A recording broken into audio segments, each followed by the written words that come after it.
नमस्कार।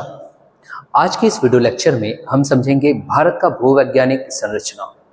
इसके पीछे कॉन्सेप्ट जो हमें आज जानना होगा वो है जियोलॉजिकल टाइम स्केल, जिसके आधार पर भारत में पाए जाने वाली जो शैल समूह हैं, जैसे कि आप अध्ययन करते हैं कई बार पठारों का, आप अरावली पर्वत श्रेणी का अध्ययन करते हैं, आप अध्ययन करते हैं मेघालय पठार का, प्रायद्वीपीय पठार का, अध्ययन करते हैं हिमालय श्रेणियों का। तो हिमालय श्रेणियों के इनर कोर में आपको जो आर्कियन शैल समूह मिलता है वो आखिरकार क्यों मिलता है? आपने एक तथ्य पढ़ा होगा कि भारत के प्रायद्वीपीय भाग में लगभग 2/3 भाग 2/3 आर्कियन शैल समूह है। आपने ये भी पढ़ा होगा कि दामोदर घाटी तरफ आपको कोयले दिखाई देते हैं या फिर मिलते हैं जब आप उसका खनन करते हैं। गोंडवाना शैल समूह का नाम आप देख करके वहां अध्ययन करते हैं। तो क्या कुछ कारण है इसके पीछे, क्या कॉन्सेप्ट है, इसे हम जानेंगे जियोलॉजिकल टाइम स्केल को लेकर के। तो स्वागत है आप सभी का स्वराज IAS में, और मैं आपको अपना क्रांति सर। तो चलिए, जैसे कि मैंने आपको बताया कि टॉपिक हमारा है भारत का भूवैज्ञानिक संरचना।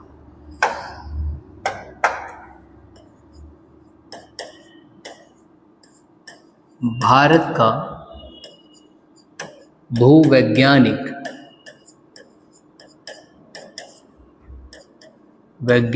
संरचना। क्या है ये भूवैज्ञानिक संरचना? अगर आप इंग्लिश मीडियम स्टूडेंट हैं तो आप इसे कहते हैं geological structure. Geological structure it means आप यहाँ पर किसका अध्ययन करेंगे? पहले हम उस कॉन्सेप्ट को समझ लेते हैं। जब हम भूवैज्ञानिक संरचना की बात करते हैं तो हमारे पास कॉन्सेप्ट आएगा जैसे कि भारत में उत्पन्न हुआ भ्रंश, या फिर आप उसे वैली भी कह सकते हैं इंग्लिश मीडियम।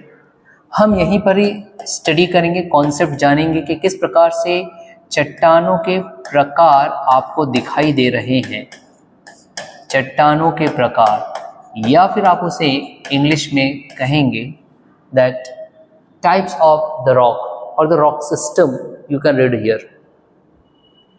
आप इसी भारत भूवैज्ञानिक संरचना के अंतर्गत आपको पर्वत, पठार इत्यादि पढ़ने को मिलेगा, जिसका कारण जैसे कि फोल्डेड माउंटेन्स, आपने कहीं सुना होगा, जैसे कि फोल्डेड माउंटेन। फॉर एग्जाम्पल आप मैकाल पर्वत श्रेणी आप ले सकते हैं जो कि खुद में एक फोल्डेड माउंटेन है, मतलब कि वलन के द्वारा उत्पन्न पर्वतों का भी हम यहाँ पर अध्ययन करेंगे। जैसे कि हिमालय आपको यहाँ पर दिखाई देता है तो यहाँ पर वलन की भी बात की जाएगी। तो वो सब क्या है, संरचना के अंतर्गत आएगा भूवैज्ञानिक संरचना। वलन मतलब कि यहाँ पर बात हो रही है फोल्डेड माउंटेन, इंग्लिश में आप उसे कहते हैं। अब इस भूवैज्ञानिक संरचना जैसे कि बात की गई भ्रंश, चट्टानों के प्रकार, फलन या वलन से उत्पन्न होने वाली पर्वत श्रृंखलाएं जो हैं हम उनकी बात करेंगे। इसे जानने के लिए अब हमें एक साइंटिफिक मेथड को समझना होगा। हमें यह देखना होगा कि जो पृथ्वी है उस पृथ्वी की आयु कितनी है, कैसे निकाली गई, कौन सा इसमें साइंटिफिक अप्रोच लगाया गया, और उसी साइंटिफिक अप्रोच का अध्ययन करते हुए, स्टडी करते हुए हम जानेंगे हमारे भारत की भूवैज्ञानिक संरचना से संबंधित तमाम तथ्यों को। तो चलिए, सबसे पहले बात की जाती है एक और तथ्य की। जैसा कि आप सभी जानते हैं कि पृथ्वी, अगर कोई आपसे पूछ दे कि पृथ्वी की वर्तमान आयु कितनी है लगभग, अगर पृथ्वी की आयु की अगर बात की जाए तो आप यहाँ पर एक सबसे पहले साइंटिफिक अप्रोच का नाम देंगे, वो है रेडियोमेट्रिक डेटिंग। इसे आप याद रखोगे, रेडियोमेट्रिक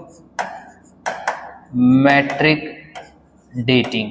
अब इस रेडियोमेट्रिक डेटिंग के आधार पर यह अनुमान लगाया गया है कि जो पृथ्वी की आयु है वो कितनी है। तो आयु यहाँ पर दिखाई देता है 4.6 बिलियन, ये आप याद रखेंगे, 4.6 बिलियन वर्ष पूर्व की बात यहाँ पे चल रही है। मतलब कि इतना ज़्यादा आपका जो पृथ्वी है या फिर हमारी जो पृथ्वी है वो इतनी पुरानी है, 4.6 बिलियन वर्ष। कैसे पता चला? रेडियोमेट्रिक डेटिंग के आधार पर। अब यहां पर ही हमें स्टडी करना पड़ेगा जो पृथ्वी है उसका भूतकाल में क्या कुछ कालक्रमानुसार बांटा गया है, खंडन किया गया, वर्गीकरण किया गया है इन चट्टानों के प्रकारों का, तभी तो हम यहाँ पे भारत के भूवैज्ञानिक संरचना को पढ़ पाएंगे। तो यहाँ पर दो चीजों को क्लब किया जाएगा, एक तो पृथ्वी या फिर ग्लोबल या फिर आप कहिए वैश्विक आधार पर चट्टानें जो अलग अलग आपके पास दिखाई दे रही है उसके टाइम पीरियड को पढ़ा जाएगा, और फिर उसी टाइम पीरियड के साथ अटैच किया जाएगा भारत का जियोलॉजिकल टाइम स्केल या फिर भारत का भूवैज्ञानिक काल मापनी को भी वहां पर अटैच किया जाएगा, ताकि आपको एक बेहतर कॉन्सेप्ट मिल सके भारत की भूवैज्ञानिक संरचना से संबंधित। अब जैसे कि मैंने आपको बताया कि पृथ्वी की आयु निकालने के लिए आपके पास रेडियोमेट्रिक डेटिंग है जिसमें बताया गया है 4.6 बिलियन वर्ष। तो सर ये आपने क्यों बताया? ये इसलिए बताया गया क्योंकि अब हम यहीं पर ही पृथ्वी का जो बीता हुआ समय है, मतलब कि पृथ्वी का जो भूतकाल है, जो पास्ट टेंस है, उस भूतकाल को हम डिवाइड करेंगे 4 अलग अलग नामों से। आप यहाँ पर ध्यान दीजिएगा। और देखिए पृथ्वी के भूतकाल को हमने डिवाइड किया किस नाम से? एक आप पढ़ोगे ईयॉन, ईयॉन। फिर हम इसी के बाद पढ़ते हैं वो है एरा, एरा के बाद हम पढ़ेंगे वो है पीरियड, और पीरियड के बाद हम पढ़ते हैं इपोक। इसे आप समझिए। ये 4 प्रकार से हम वर्गीकरण किया हमने। तो ये वर्गीकरण क्या है? ये वर्गीकरण जो है ये चट्टानों के का वर्गीकरण किया गया, चट्टानों के प्रकारों और वर्गीकरण को। मतलब कि यहां समझेंगे हमने यहाँ पे क्या किया, चट्टानों का प्रकार, ठीक, उसका हमने क्या कर दिया, वर्गीकरण कर दिया, means classification of the types of stone. तो अब यहाँ पर हम डिफरेंट रॉक सिस्टम पढ़ेंगे या फिर शैल समूह पढ़ेंगे। अब यहाँ पर बात उठती है कि सर वो कौन सी साइंटिफिक अप्रोच है जिसके चलते जो पृथ्वी का भूतकाल था उसे 4 अलग अलग खंडों में बांट दिया गया है। तो वहां पर आप एक साइंटिफिक अप्रोच का नाम देंगे, वो है स्ट्रेटिग्राफी। जी हाँ, ये याद रखोगे, स्ट्रेटिग्राफी, स्ट्रेटिग्राफी। अब ये स्ट्रेटिग्राफी क्या है? जैसे कि आपको बताया गया, स्ट्रेटिग्राफी में हम चट्टानों का अध्ययन करते हैं, उनके प्रकारों को देखते हैं, फिर उनके कालक्रम अनुसार हम इस तरीके से डिवाइड कर देते हैं, इयॉन, एरा, पीरियड और इपोक। अब यहाँ पे एक और आपको कॉन्सेप्ट जानना पड़ेगा जियोलॉजिकली, वो यह है कि ये जो डिवीजन किया गया इयॉन, एरा, पीरियड और इपोक, ये डिवीजन किस टाइम स्केल के अंतर्गत लिया गया है? तो उस टाइम स्केल का आप नाम दोगे, यहां पर आप याद रखिएगा, जियोलॉजिकल, जियोलॉजिकल टाइम स्केल। अगर आप हिंदी माध्यम से तो आप इसे कहते हैं भूवैज्ञानिक समय मापनी या फिर काल मापनी, आप ये नाम इसे देते हैं। तो चलिए अब हमारा नेक्स्ट जो कॉन्सेप्ट रहेगा वो ये रहेगा कि जियोलॉजिकल टाइम स्केल में कैसे पृथ्वी का जो भूतकाल है उसका विभाजन किया गया, ताकि हम चट्टानों के अलग अलग प्रकार या शैल समूह को पढ़ सकें और उससे संबंधित पृथ्वी में होने वाली जो घटनाएं हैं उसका अध्ययन कर सके, ताकि हमारा जो आज का टॉपिक है भारत का भूवैज्ञानिक संरचना, इसे हम भली भांति तरीके से समझ जाए, जान जाए। तो चलिए अब हम देखते हैं हमारा नेक्स्ट, वो है जियोलॉजिकल टाइम स्केल। मैं यहाँ पर पृथ्वी की बात कर रहा हूँ, तो इसे ही भारत के अकॉर्डिंग आपको कॉन्सेप्ट साथ ही साथ में बताया जाएगा। तो जियोलॉजिकल टाइम स्केल, फिलहाल ये जो जियोलॉजिकल टाइम स्केल है ये किसके लिए है? ये पूरे पृथ्वी की यहाँ पर बात की जा रही है, जियोलॉजिकल टाइम स्केल। और इस पृथ्वी में मैंने जैसे कि आपको बताया, अब हम अलग अलग डिवीजन करेंगे, अलग अलग नाम देंगे। तो चलिए नाम देते हैं। सबसे पहले आपके पास यहाँ पर आता है ईयॉन, तो डिवीजन कर लिया जाएगा क्योंकि वर्गीकरण हम यहाँ पर कर रहे हैं। देखते हैं, ये एक आ जाएगा इस तरीके से। चलिए, तो सबसे पहले यहाँ पर नाम दिया जा रहा है वो है ईयॉन, ईयॉन। अब ईयॉन के अंतर्गत जो काल क्रम रखा जाएगा उसका नाम हम देखेंगे। 2 नाम हमारे पास आते हैं, इसे ध्यान से समझिएगा क्योंकि बहुत से स्टूडेंट्स को इस जियोलॉजिकल टाइम स्केल को समझने में ही बहुत प्रॉब्लम आती है, दिक्कतें आती है। आपके उसी दिक्कतों को यहाँ खत्म किया जा रहा है। ईयॉन दिया गया है, तो ईयॉन में हम यहाँ से नीचे से हम चलेंगे। तो पहला आपके पास आएगा यहाँ पे प्री कैम्ब्रियन, यहाँ पे नाम दिया जा रहा है आपके पास। मैं इस तरीके से एक और डिवीजन देता हूँ ताकि आप इजीली इसे समझ सको। ये ऐसा और ये लाइक दिस, ये ऐसा, ये इयॉन के ही अंतर्गत है। ठीक, अब इस इयॉन के ही अंतर्गत हमने यहाँ पे नाम दे दिया, देखिए एक नाम यहाँ पे दिया जा रहा है प्री कैम्ब्रियन। तो यहां पर आ जाएगा आपके पास प्री कैम्ब्रियन। मैं इस तरीके से लिख रहा हूं ताकि आप इजीली समझ सको। Pre Cambrian time period. अब इस प्री कैम्ब्रियन को भी हम दो भागों में विभाजित करेंगे। यहां देखें, एक आएगा आपके पास आर्कियन, तो हमने यहां पे नाम दिया आर्कियन। क्या आ गया आपके पास आर्कियन। और दूसरा जो रहेगा टाइम पीरियड, उसे हम नाम देंगे प्रोटेरोजोइक। यह आ जाएगा आपके पास प्रोटेरोजोइक।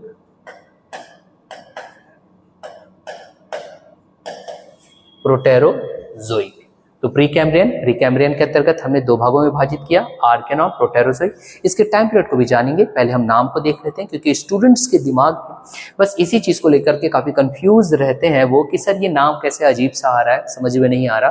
तो ये जो कालक्रम को जब मैं आपको समय बताऊंगा तो काफी आसानी से आप समझ जाएंगे, क्योंकि इससे संबंधित हम घटनाओं को भी देखेंगे कि पृथ्वी में कौन कौन सी घटनाएं हुई, और समानांतर तौर पर हम पृथ्वी के साथ, माफ करिए, इंडिया के साथ भी जोड़ेंगे या लिंक करेंगे। तो चलिए, नेक्स्ट प्री कैम्ब्रियन के बाद यहां पर आपके पास आएगा फेनेरोजोइक। तो यहां पर एक नाम दे दिया जाए फेनेरोजोइक।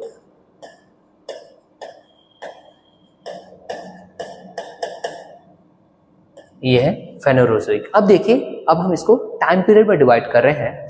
तो वैसे तो कहा जाता है कि इससे पूर्व यहां पर आपके पास आएगा एक हेडियन। हेडियन भी यहां पे मिलता है, परंतु हेडियन से संबंधित हमारे यहां कोई विशेष इसके तथ्य नहीं मिलते, इसलिए हम हेडियन का यहाँ पर अध्ययन नहीं करेंगे। तो ये क्या दर्शा रहा है, यहाँ देखो, इस इयॉन के अंतर्गत अगर हम मिलियन वर्ष में अगर हम डिवीजन करते हैं, यहाँ देखिए मिलियन वर्ष की मैं बात करो, कौन कौन सा हम डिवीजन करेंगे। तो यहाँ पर मिलियन वर्ष, ईयर्स एगो, मिलियन वर्ष पूर्व की यहाँ पर बात चल रही है, मिलियन वर्ष पूर्व। अब मिलियन वर्ष पूर्व में प्री कैम्ब्रियन को हम कहां से कहां तक लेंगे, इसे देखें। जब हम इसका डिवीजन करते हैं, ध्यान से समझिएगा, क्योंकि विद्यार्थियों को इसे लेकर के बहुत प्रॉब्लम होता है कि सर ये समझ में नहीं आ रहा कि इस प्रकार से डिवीजन किया गया। तो हम क्या करेंगे, पृथ्वी का, जैसे कि मैंने आपको बताया, यहाँ देखिए आपको बताया गया कि जो पृथ्वी है उसकी आयु 4.6 बिलियन वर्ष है रेडियोमेट्रिक डेटिंग के अनुसार। इसका मतलब कि पृथ्वी की जो शुरुआत हुई है वो 4.6 बिलियन वर्ष पूर्व। तो जब हम इसे मिलियन में डिवाइड करेंगे तो हम बिलियन की जगह मिलियन में हम यहाँ लिख सकते हैं कि ये लगभग, यहाँ देखेंगे, लगभग आर्कियन पीरियड की जो शुरुआत हो रही है वो शुरुआत हो रही है, यहाँ पर आप लिखेंगे 4600 मिलियन वर्ष पूर्व से लेकर के अब हम कहाँ तक जाएंगे, देखिए प्री कैम्ब्रियन एरा। तो आप इसे इस तरीके से डिवाइड कर सकते हैं, ये रहा प्री कैम्ब्रियन एरा। तो प्री कैम्ब्रियन एरा हम कहां तक, 46 से लेकर के आपके पास लगभग आप डिवीजन करोगे तो ये जाएगा 57 और ये 0, मतलब कि 570 मिलियन वर्ष तक का ये टाइम पीरियड है।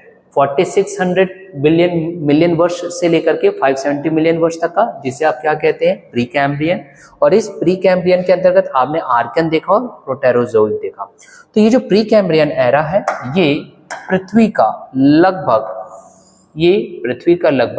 86.2 या फिर लगभग 87% हिस्ट्री हमें बताता है, लगभग 87%, या फिर आप बोल सकते हो 86.4% या लगभग 87% पृथ्वी की इतिहास को दिखाता है ये प्री कैम्ब्रियन, जिसके अंतर्गत हम आर्कियन पढ़ेंगे, प्रोटेरोजोइक पढ़ेंगे। थोड़ी देर बाद इसे हम और क्लियर करेंगे। और इसका टाइम पीरियड क्या है, इसका टाइम पीरियड 4600 से 570 मिलियन वर्ष पूर्व का टाइम पीरियड है। अब इसके बाद की अगर बात किया जाए तो देखिए आपके पास फेनेरोजोइक पूरा हमको लेना पड़ेगा। तो जब हम फेनेरोजोइक की बात करेंगे तो 570 से ऊपर तक का हम जाएंगे। तो यहाँ पर भी अब फेनेरोजोइक को आप 3 अलग अलग पार्ट में फिर डिवीजन करोगे तो डिवीजन जो करोगे ये तो इयॉन हो गया। इयॉन के बाद क्या आता है? एरा। तो मैं यहाँ पर लिख दे रहा हूँ यहाँ पे फिलहाल एरा। अब इस एरा में हम डिवीजन कर लेते हैं। तो जब हम फेनेरोजोइक को एरा में जब हम डिवीजन करेंगे तो यहाँ पर आपका 3 फिर से नाम दिखाई देते हैं। इसे विशेष तौर पर आप याद रखिएगा, 3 नाम। 3 नाम आपका क्या दिखाई दे रहा है? यहाँ देखेंगे, मैं यहाँ पे कॉलम बना रहा हूँ ताकि आपको किसी प्रकार का कोई कंफ्यूजन ना रहे। 3 नाम में आप यहाँ पर देते हो फेनेरोजोइक के अंतर्गत, मतलब फेनेरोजोइक खुद में एक इयॉन है, इस इयॉन के अंतर्गत हमें एरा दिखाई देता है। इस एरा में आप नाम दोगे पैलियोजोइक। फिर से कह रहा हूँ विद्यार्थियों, ध्यान दीजिएगा, क्योंकि प्राय ये पुस्तकों में समझ में नहीं आता। हम जितनी भी स्टैंडर्ड बुक लेते हैं हम कंफ्यूज होते जाते हैं। तो ये पैलियोजोइक के बाद का जो समय आएगा हम उसे मीजोजोइक कहेंगे,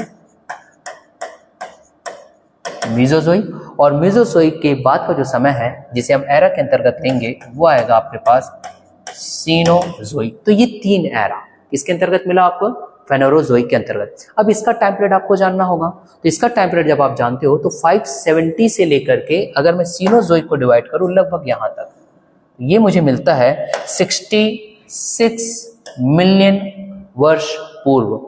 और अगर सीनोजोइक से ऊपर जाए, जब हमारे पास हिमालय की उत्पत्ति होते दिखाई देगी, हम बाद में हम पढ़ेंगे, हमारे पास पृथ्वी का जो उत्तर भारत का विशाल मैदान है, जैसे गंगा का मैदान हो गया, राजस्थान का थार मरुस्थल आप ले लीजिए, गुजरात का कच्छ का रण ले लीजिए, तो फिर आप सीनोजोइक के ऊपर वाले समय में जाओगे तो वो वर्तमान स्थिति तक हम चले जाते हैं। और मोटा मोटा अगर हिसाब लिया जाए एक लगभग के तौर पर, तो आप यहाँ पे लगभग 0.01 के काल तक आप जा सकते हो। तो यहाँ के अगर टाइम पीरियड को डिवाइड किया जाए कि फेनेरोजोइक फिर हमें पृथ्वी का लगभग कितना इतिहास बताता है, तो लगभग 13% इतिहास हमें इस फेनेरोजोइक से मिलता है, लगभग 13%। ठीक है, या फिर आप यहाँ पे लिख सकते हो लगभग 12.6% इतिहास हमको यहाँ पर ये दिखा रहा है। ठीक, तो चलिए ये तो कवर हो गया हमारा इयॉन, एरा, मिलियन वर्ष पूर्व। अब यहाँ पर जो आपको समझना है कि सर क्या इस फेनेरोजोइक के अंतर्गत पैलियोजोइक, मेसोजोइक, सीनोजोइक है, क्या उसका भी डिवीजन होगा? हाँ बिल्कुल डिवीजन होगा। पहले छोटा सा और मैं डिवीजन कर देता हूँ ताकि आपको क्लियर विजन हो सके। जैसे देखें, हमने आर्कियन और प्रोटेरोजोइक को डिवाइड किया, तो आर्कियन और प्रोटेरोजोइक को अगर डिवाइड किया जाए तो टाइम पीरियड के अकॉर्डिंग आप लगभग यहाँ पर ले लीजिएगा लगभग 4600 से 2500 तक का, 2500 मिलियन वर्ष पूर्व। और वैसे ही अगर डिवीजन आप पेलोजोइक, मेसोजोइक और सीनोजोइक के अगर मध्य करना चाहते हो तो मेसोजोइक में लगभग आप ले सकते हैं यहां पर 25 या 570 से 66 तक जा रहा है यहाँ पर, तो आप यहाँ पर ले सकते हैं लगभग आपके पास 1800 के आसपास दिखाई देगा यहाँ पर, ये लगभग 1800। और यदि आप इसे नहीं भी लिखते हो तो आप इसको बस नाम ये याद रखोगे कि पेलोजोइक से मेसोजोइक, मेसोजोइक से सीनोजोइक हम गए तो 570 से 66 और 66 के ऊपर चले गए तो 0.01%। तो ये जो था ये डिवीजन रहा है हमारा इयॉन एरा को लेकर के। अब आप देखेंगे हम इसी में डिवीजन करेंगे किसका, एरा के बाद जो हमें मिला पेलोजोइक, मेसोजोइक, सीनोजोइक को, इसको भी डिवाइड कर लेते हैं। ठीक है, इसे भी डिवाइड कर लेते हैं ताकि हमें क्लियर विजन हो सके कि किस तरीके से पृथ्वी के कालक्रम को या बीते हुए समय का वर्गीकरण किया गया है चट्टानों का अध्ययन करके, जहां पे मैंने एक स्ट्रैटिग्राफी आपके पास एक कॉन्सेप्ट बताया। तो इयॉन के बाद हमें क्या मिलेगा, हमें मिलेगा पीरियड और मिलेगा हमें इपोक। तो चलिए अब हम उसकी स्टडी करते हैं। देखिए, जब हम यहाँ पे पीरियड और इपोक की बात करेंगे तो नेक्स्ट स्लाइड ले लेते हैं ताकि आपको आसानी से क्लियर हो सके विजन। ये इस तरीके से पीरियड हमने देखा था और यहाँ पर आप रख लेंगे, ये आ जाएगा आपके पास एरा। एरा के अंतर्गत अलग अलग पीरियड हम देखेंगे, ये है एरा। और फिर उसके बाद हम यहाँ पे पढ़ेंगे पीरियड, और पीरियड के अंतर्गत ही हम पढ़ेंगे इपोक। तो इपोक मैं बाद में बताता हूँ, पहले हम यह देख लेते हैं। ये लीजिए पीरियड आ गया आपके पास। ठीक, तो एरा, एरा में हमने क्या देखा था, प्रीवियस स्लाइड अगर देखा जाए तो यहाँ देखें, एरा में पेलोजोइक, मेसोजोइक और सीनोजोइक किसके अंतर्गत है आपके पास, फेनेरोजोइक। तो फेनेरोजोइक के जो अंतर्गत है इसे ले लिया जाएगा यहाँ पर 3 पैलियोजोइक,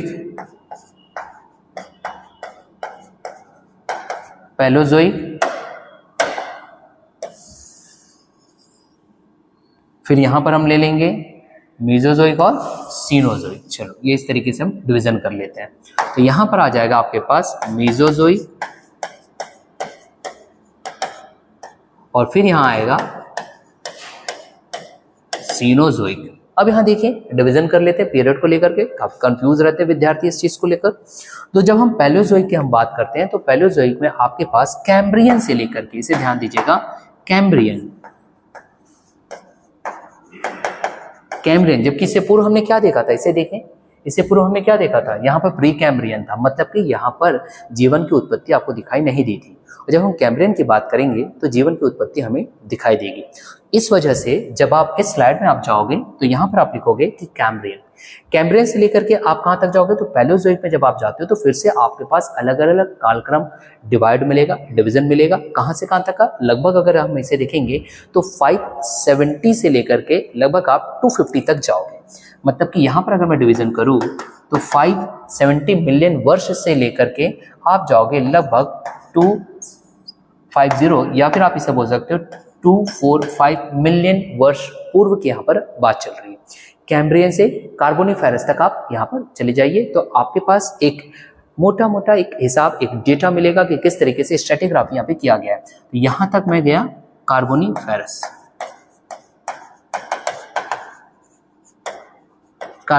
तो कैम्ब्रियन से लेकर के कार्बोनिफेरस तक हमने गए पैलियोजोइक में।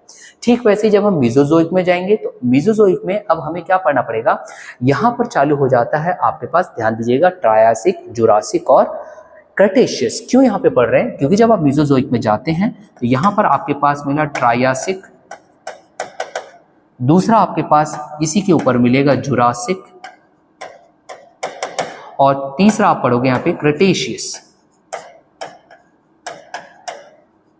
अब ये जो ट्रायसिक, जुरासिक और क्रेटेशियस है, अब ये वो कालक्रम है जब आपके भारत के प्रायद्वीपीय पठार वाले हिस्से में हमें काफी बहुत बड़ा भ्रंश बनता हुआ दिखाई देगा, एक घाटी बनती हुई दिखाई देगी। क्यों, कारण उसका है विवर्तनिकी बलों का उत्पन्न होना, जिसकी वजह से जो प्रायद्वीपीय पठार का भाग जहां पर आज वर्तमान में आपको दामोदर घाटी दिखाई देती है, अगर मैं इसे चित्रांकन तौर पर अगर बनाऊं तो यहाँ पर देखोगे ये वाला क्षेत्र, यहाँ पर आपको दामोदर घाटी मिलेगी, और ये जो दामोदर घाटी आपके पास दिखाई दे रहा है वो दामोदर घाटी झारखंड वाले क्षेत्र में आपके पास दिखाई देगा। और यहाँ पर आपको कोयले के निक्षेप मिलते हैं। तो यहाँ पे कोयले के निक्षेप मिलने का कारण क्या है, कारण है यहाँ पर ये वाला ट्रायसिक, जुरासिक और क्रेटेशियस समय में ये जो प्रायद्वीपीय पठार वाला हिस्सा है, यहाँ पे भ्रंश उत्पन्न हुआ, घाटियों का निर्माण हुआ। जैसे दामोदर घाटी एक उदाहरण के तौर पर बता दिया गया, जहाँ पर लाखों की संख्या में पेड़ पौधे, जीव जंतु दब गए, और वो आज वर्तमान में कोयले के तौर पर, जीवाश्म के तौर पर यहाँ पर हमें प्राप्त होता है। कोयला के तौर पर यहाँ पर हमें दिखाई देता है, कौन सा, ट्रायसिक, जुरासिक और क्रेटेशियस पीरियड में। फिर इसके बाद अगर हम यहाँ पे भी और डिवीजन करना चाहें तो ये कहाँ तक हो जाएगा, देखिए 570 से 245 तक हम चले गए। 245 से फिर हम कहाँ चले जाएंगे, तो लगभग हम यहाँ पे 66 मिलियन वर्ष पूर्व की यहाँ पर बात चल रही है। फिर अब यही जो सीनोजोइक है, इसका भी अलग अलग पीरियड में आप इसे डिवीजन करते हो। जब आप इसे डिवीजन करोगे तो यहाँ पे मिलेगा टर्शरी, और ऊपर मिलेगा आपके पास क्वार्टरनरी, टर्शरी और क्वार्टरनरी। फिर यही जो टर्शरी है, क्वार्टरनरी है, वो हमें फिर से डिवीजन दिखेगा उसका इपोक के तौर पर, इसकी भी हम स्टडी करते हैं। फिलहाल ये समझ में आ गया। तो कहाँ तक जाएगा, ये वर्तमान तक जाएगा। जैसे कि मैंने बताया कि 66 मिलियन वर्ष से पूर्व से आप कहाँ चले जाओगे, वर्तमान तक का। तो अब ये टर्शरी को भी अब हम डिवीजन कर सकते हैं। तो ये जो डिवीजन होगा पहले देखेंगे, ये डिवीजन कहलाएगा आप इपोक। देखिए यहाँ पर जो है मैं पूरे पृथ्वी के कालक्रम को डिवाइड कर रहा हूँ, फिर इसे ही मैं भारत के कालक्रम के अनुसार डिवाइड करूंगा, मतलब जियोलॉजिकल टाइम स्केल आपको बताऊंगा। सारा कॉन्सेप्ट आपके दिमाग में बैठ जाएगा, कोई कंफ्यूजन नहीं रहेगा। आप पुस्तकों को पढ़ करके जो आपको एक क्रिएट होता है, शंका होती है कि सर ये क्या कह रहा है, मुझे समझ में नहीं आ रहा। तो यहाँ पर देखिए टर्शरी आ गया, क्वार्टरनरी आ गया। अब टर्शरी को भी अगर हम डिविजन करना चाहे तो टर्शरी को अगर डिविजन करें, ये वो काल है जहां पर टर्शरी में हिमालय पर्वत का निर्माण होता हमें दिखाई दिया है। क्वाटरनरी वह काल है जहां पर हमें भारत के उत्तर विशाल मैदान का निर्माण होते दिखाई दिया, जैसे कि गंगा का मैदान या फिर गुजरात का कच्छ का रण या फिर राजस्थान का थार मरुस्थल, तो ये सब क्वाटरनरी में पीरियड में हमको दिखाई देता है। अब अगर आप इसे डिवीजन देखना चाहते हो तो आप इसे भी डिवाइड कर सकते हैं, ये इस तरीके का इसे डिवाइड कर लेते हैं। तो टर्शरी में आपके पास क्या दिखाई देगा, तो टर्शरी में फिर आपके पास पेलियोसीन से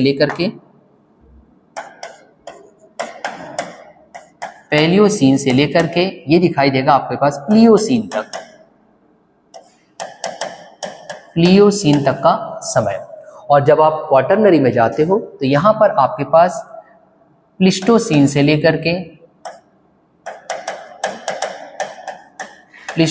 लेकर के लास्ट आपके पास यहां पे दिखाई देगा होलोसीन। जैसे कि मैंने बताया क्वाटरनरी वो पीरियड है जहां पर भारत के उत्तर विशाल मैदान बनते दिखाई दे रहे हैं, या राजस्थान का थार मरुस्थल बनता दिखाई दे रहा है, या गुजरात का कच्छ का रण बनता दिखाई दे रहा है। टर्शरी वो समय है जहां पर आपके पास भारत के उत्तर में हिमालय पर्वतमाला बनते दिखाई दे रही है, ये वो पीरियड हो गए। तो इस तरीके से आप इसे एरा, पीरियड और इपोक में डिवाइड करते हो। और यहाँ पे जो टाइम पीरियड है वो लगभग 0.01% मतलब कि मिलियन वर्ष पूर्व तक का आप वर्तमान स्थितियों में चले जाते हैं। अब हमारे पास बात उठती है कि सर फिर हम इसे भारत की जियोलॉजिकल टाइम स्केल में किस तरीके से डिवीजन करेंगे। तो देखिए, भारत की जियोलॉजिकल टाइम स्केल को अगर हमें समझना है, मेरे साथ बने रहिए। हार्डली आपका 10 मिनट लूंगा, उस 10 मिनट में आपको सारे कॉन्सेप्ट बता दिए जाएंगे ताकि कोई शंका ही ना रहे, डाउट ही ना रहे जियोलॉजिकल टाइम स्केल को लेकर के। तो अब हमारे पास एक महत्वपूर्ण बात आती है, वो है टीएस हॉलैंड के द्वारा दिया गया कॉन्सेप्ट। टीएस हॉलैंड के द्वारा जो कॉन्सेप्ट दिया गया है वो ये है कि जो भारत का भूवैज्ञानिक संरचना को समझने के लिए भारत का जियोलॉजिकल टाइम स्केल, जहां पे 4 प्रकार का डिवीजन दिया गया है। तो अब यहां पर मैं बात कर रहा हूं इंडियन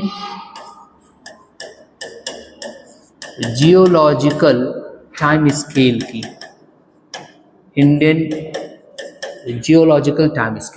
अब ये जो इंडियन जियोलॉजिकल टाइम स्केल जो बताया गया है वो टीएस हॉलैंड के द्वारा 4 भागों में विभाजित किया गया है। हम इसे देख लेते हैं उन्होंने क्या क्या कहा।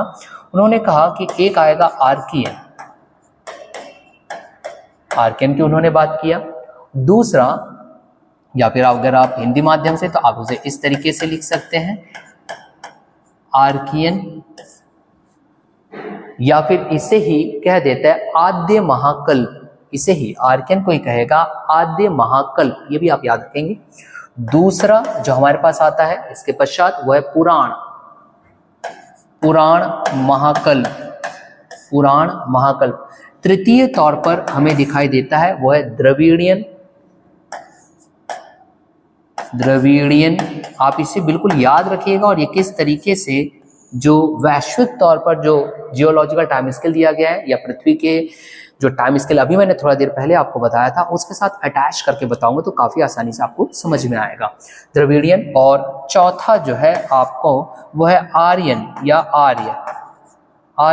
फिर आर्य महाकल्प के तौर पर यहाँ दिखाई दे रहा है। तो ये टीएस हॉलैंड के द्वारा दिया गया। इसे ही आप कह सकते हो कि भारतीय या इंडियन जियोलॉजिकल सर्वे जो डिपार्टमेंट है उसके द्वारा ये बताया गया है। ठीक है, भारतीय सर्वेक्षण विभाग के द्वारा यहाँ पर दिखाया गया है आर्कियन, पुराण, द्रविड़ियन, आर्य। अब इसको हम किस तरीके से डिवीजन करें पृथ्वी के जियोलॉजिकल टाइम स्केल जो थोड़ा देर पहले मैंने आपको बताया, उसके आधार पर जब हम समझेंगे तो काफी आसानी हो जाती है हमारे इस कॉन्सेप्ट को समझने के लिए। तो चलिए बढ़ते हम, जैसे कि आपको मैंने यहाँ पर बताया था, यहाँ देखिए ये प्री कैम्ब्रियन एरिया, तो आर्कियन यहाँ पे दिया गया है। तो अगर यहाँ पर इंडियन का अटैच किया जाए टीएस हॉलैंड द्वारा जो दिया गया है भारतीय सर्वेक्षण विभाग के द्वारा, इंडियन जियोलॉजिकल सर्वे के द्वारा जो दिया गया है उसके आधार पर अगर आप डिवीजन करते हैं तो ये जो आर्कियन यहाँ पर जो दिया गया है पृथ्वी का जो जियोलॉजिकल टाइम स्केल यहाँ पर बताया गया है उसके अंतर्गत आपका आर्कियन शैल समूह आएगा जो भारत में पाया जाता है। इसका मतलब कि अब देखिए इंडियन टाइम स्केल के अकॉर्डिंग मैं बता रहा हूँ, तो पहले यहाँ पे इंडिया का एक मैप बना लिया जाए ताकि आपको आसानी से सारा कॉन्सेप्ट समझ में आए। और मैं फिर कह रहा हूँ स्टूडेंट्स कि आप यहाँ मेरे साथ बने रहिए, आपका जो सारा जो डाउट है इस टॉपिक को लेकर के वो लगभग पूरा कवर हो जाएगा। ठीक, तो चलिए देखते हैं। जैसे कि मैंने बताया आर्कियन, अब इस आर्कियन के अंतर क्या लोगे, टीएस हॉलैंड के द्वारा सबसे पहला क्या लिया गया यहाँ देखिए, तो सबसे पहले उन्होंने लिया क्या, आर्कियन। तो ये आर्कियन किसके अंतर्गत आएगा, इस आर्कियन को अगर आपको अटैच करना है तो आप अटैच करिए यहां से, ये देखिए, ये जो आपके पास आर्कियन यहां पर दिखाई दिया है, ये आर्कियन, इसी आर्कियन के अंतर्गत भारत का आर्कियन महाकल्प आएगा या फिर अद्य महाकल्प आएगा भारत का, इसी के अंतर्गत। अगर मैं यहाँ पे लिखना चाहूँ तो ज्यादा आसान होगा आप लोगों को समझ में, यहीं पे आएगा भारत का अद्य महाकल्प, जिसे आप कहोगे आर्कियन। अब इस आर्कियन के अंतर्गत भारत में क्या क्या मिलेगा, तो भारत में यहाँ देखिए ये वाला जो भाग है प्रायद्वीपीय भाग, यहाँ का 2/3 भाग जो लगभग कवर किया जाता है आर्कियन शैल समूह से, वो यहाँ पर प्राप्त होगा आपको, आर्कियन शैल समूह यहाँ पर प्राप्त होगा। दूसरा अगर देखा जाए सर और क्या मिलेगा, तो यहाँ पर आपके पास इसी आर्कियन वाले क्षेत्र में भारत के परिप्रेक्ष्य में अगर मैं बात करूं तो आप कर्नाटक वाले क्षेत्र में जाइए। जब आप कर्नाटक वाले क्षेत्र में जाओगे तो यहाँ पर आपके पास मिलेगा धारवाड़ शैल समूह। तो धारवाड़ शैल समूह भी इसके अंतर्गत आएगा भारत का, धारवाड़ शैल समूह। तो ये दो आपको समझ में आया इजीली।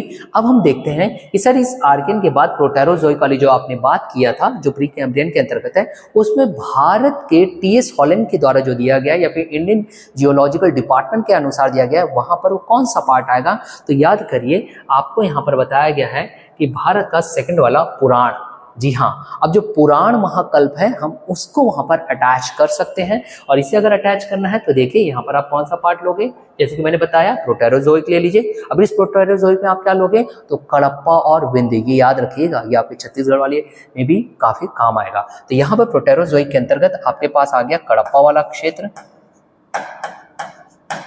कडप्पा शैल समूह। दूसरा कौन सा शैल समूह यहाँ पे मिलता है, तो विंध्य शैल समूह। विंध्य शैल समूह कहाँ मिलेगा, कडप्पा की जब बात आती है तो आप यहाँ पे प्रायद्वीपीय भाग में फिर से जाइए, यहाँ पे मिलेगा आंध्र प्रदेश, और इस आंध्र प्रदेश में आपको कडप्पा शैल समूह दिखाई दे रहा है, जिसकी स्टडी करके हमने अन्यत्र किसी और स्थान पे भी मिला तो हमने उसे कडप्पा शैल समूह पढ़ा। तो देखिए ये हो गया पुराण वाला, हमने एग्जाम्पल यहाँ पे ले लिया, तो यहाँ पे पुराण वाले क्षेत्र में आ गया। तो ये कौन सा है, ये पुराण जो हमने डिवीजन किया। अब बात उठती है कि सर इसी इंडियन जियोलॉजिकल टाइम स्केल के अकॉर्डिंग ये वाला जो पार्ट है सर द्रविडियन कहाँ आएगा। अब इसे बिल्कुल ध्यान से समझिएगा, यहीं पर ही स्टूडेंट्स कंफ्यूज रहते हैं। द्रविडियन आया टीएस हॉलैंड के अनुसार।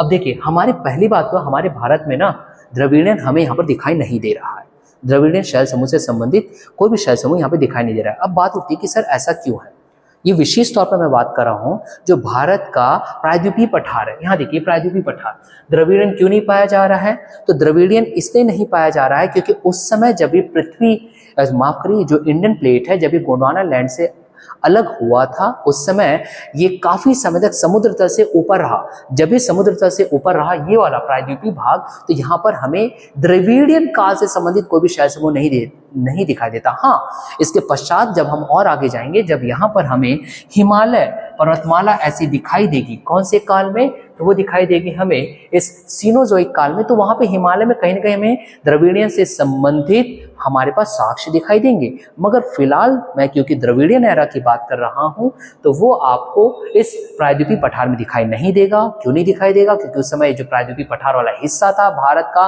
वो समुद्र तल से ऊपर रहा है। तो यहाँ पे किसी प्रकार के हमें चट्टानों की निर्माण होता दिखाई नहीं दे रहा है। इसलिए जब हम इसका अध्ययन करते हैं कि द्रविडियन, तो द्रविडियन में हमें प्रायद्वीपीय पठार में कोई भी शैल समूह दिखाई नहीं दे रहा। तो सर ये कौन सा टाइम पीरियड रहा होगा, कौन सा टाइम पीरियड। अब इसे समझने के लिए पृथ्वी के भूतकाल का जो हमने वर्गीकरण किया है इसे समझते हैं। तो वो टाइम पीरियड देखिए कहां पर दिखाई देगा, यहां समझिएगा।